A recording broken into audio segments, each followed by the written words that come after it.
I mean, a lot of role-play gamers with their finger on the pulse will know exactly who you are, but some others might not. So could you let us know who are you? I'm Gareth Hanrahan, or Ryder-Hanrahan, depending on whether I wrote the book before or after getting married. I've been freelancing for anyone who'll pay me money for the last couple of years. Notably, I'm doing The Laundry and Primeval and Doctor Who for Cubicle 7. I did The New Traveller for Mongoose. Right. And I've done stuff, basically, for everyone. Give me money. Well, lots of stuff for Pelgrin as well.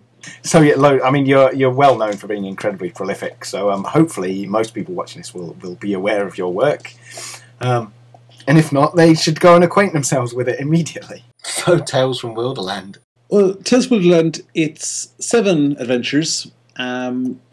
Basically, it started up as one per heroic culture. So the original plan was to have a Hobbit adventure, a Woodman adventure. It deviated slightly from that, in that we've now got 7 adventures taking place generically outside Mirkwood, because Mirkwood is the domain of the upcoming Darkly of Mirkwood campaign, which we may chat about at some later date. The adventures start off at Lake Town to carry on from the Marshbell, and then you go pretty all over Wilderland. There's stuff in the Misty Mountains, there's stuff down the Vales of Anduin. At the end, you wander off to the the Wasted Heath up north, and that's fun because you're eaten by dragons. Wow! So are we getting a dragon? I know the answers to these questions, yes. But I've still got to ask them. I may or may not have drawn one. that would be something of a spoiler. But, yeah, it would be. You're certainly in dragon territory by the end. I should say, we are slightly hamstrung doing this interview in that a book of adventures can be quite difficult to discuss in any depth without just ruining everyone's fun with loads of spoilers. So we'll do our best to sort of talk around those kind of issues. We just tell players to put their finger in their ears. Yeah, cool. So 7 adventures. I never heard about the cultural adventures plan. We should do that another time. That sounds brilliant. It's sort of still there because the second adventure is very, very Hobbit centric.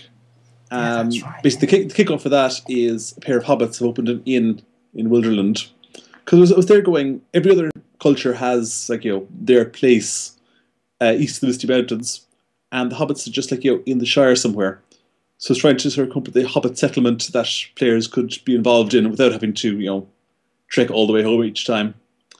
And the second adventure, or the third adventure, Kinstrip and Dark Tidings, is all about the Bjornings.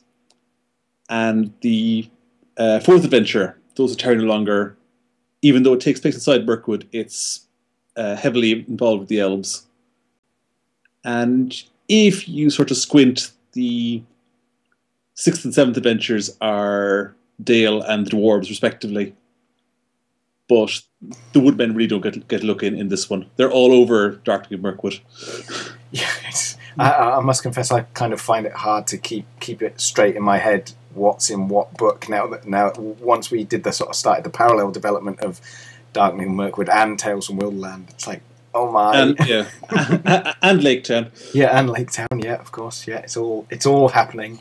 Right now, I'm nearly finished the first draft of Darkly of Mirkwood, so it's all in my head. So I can tell you exactly what happens any year from 2947 to 2977.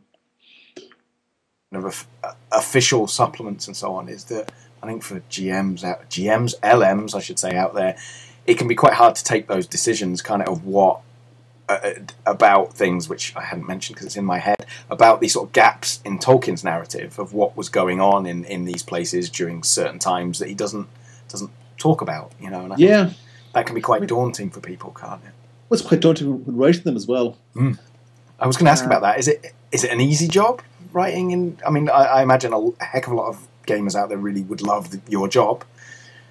Yeah, it's fantastic on one level. But you feel like you're a guest in someone's house. You're sort of sitting in Tolkien's parlour, and you want to sort of play with things and move the cups around. But you're very, very conscious you shouldn't break anything. I get this terrible nervousness that there's one shot at things. Like one of the illustrations in Tales from Mirkwood is, it's not Tales from Mirkwood, oh no, I'm really off the beaten track. In Tales from Wilderland is Bjorn's house, and it's like, oh, I can sort of imagine it, but then you start drawing it, and it's got to be one fixed place, and that's the one drawing of it, or painting of it, and it's like, oh no, it's fixed now, you know.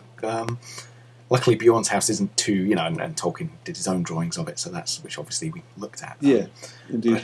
But what really gets me is trying to create events that are important for the players to play through, which aren't mentioned. Like there's a semi-plot or sort of running plot in Tales from Wilderland that there's a running villain, and he's not a Tolkien character. He's an original bad guy. Right. Yep. And you create him, and you're sort of going, does this fit? Yeah. And he does fit, but you do, and you sort of go, am I being so presumptuous here by adding this person in? But at the same time, because of when Tales from Wilderland is set, you can't use any of the existing bad guys. You can't use an Nazgul or something. Yeah, I guess you've got that danger as well, that if you use one of the... in fact, this ties into things I'm reading online, that, you know, the amount of monsters in Wilderland, it is limited. You know, if we stay true to the text, which we have to do, we don't get lots and lots of variety necessarily. I think there's been some quite clever ways of bringing that variety in the core set, you know. But I think you run into the problem that what if you just it's a Nazgul did it is obviously the really kind of easy facile baddie, you know, is, you know. But I mean, I still go back and forth on that. Like, you know, because if you read, we were talking about this earlier offline, that if you read Lord of the Rings, and either you make the decision, is Middle Earth a fairly sort of low fantasy world where the hobbits happened to bump into Tom Bombadil, the immortal whatever he is, the Watcher in the Water, the Balrog, down to the Ents, down to the Dead Men of Dunharrow? Is that they just happened to really run across all the really important things, and the rest of Wilderland is like, you know, peasants and trappers and empty wilderness? Or is Middle Earth absolutely full of bizarre stuff, and we just happen to see a couple of the highlights in Lord of the Rings? It's a tough to call, isn't it? Indeed. And you're trying to, like, you know, find the right path. Like in Tales from Wilderland, there's one encounter where the PCs beat this person called Witherling, we called her in the end, and she might be one thing, she might be another, but she's sort of the same sort of ambiguous status as Tom Bombadil. And again, you feel very sort of presumptuous adding that in. I guess it's the way to do it, isn't it? Is to he says me, but talking about being presumptuous, I'll just be presumptuous. That you take the sort of patterns of other things and make echoes of things that Tolkien put in, you know, is the way to do it. But then that takes an enormous amount of skill, which is, you know, provides the need for this sort of written supporting material, I think, to help people with that. Even just to provide examples, you know. Yeah, I think if you're not feeling presumptuous, you're doing it wrong. I think to a degree. This is it, isn't it? If you feel too confident about it and just make up stuff randomly, then it's not going to fit with the sort of Tolkien ethos. But if you don't feel, really, can I do this? Then you have like the right respect for the material. Great.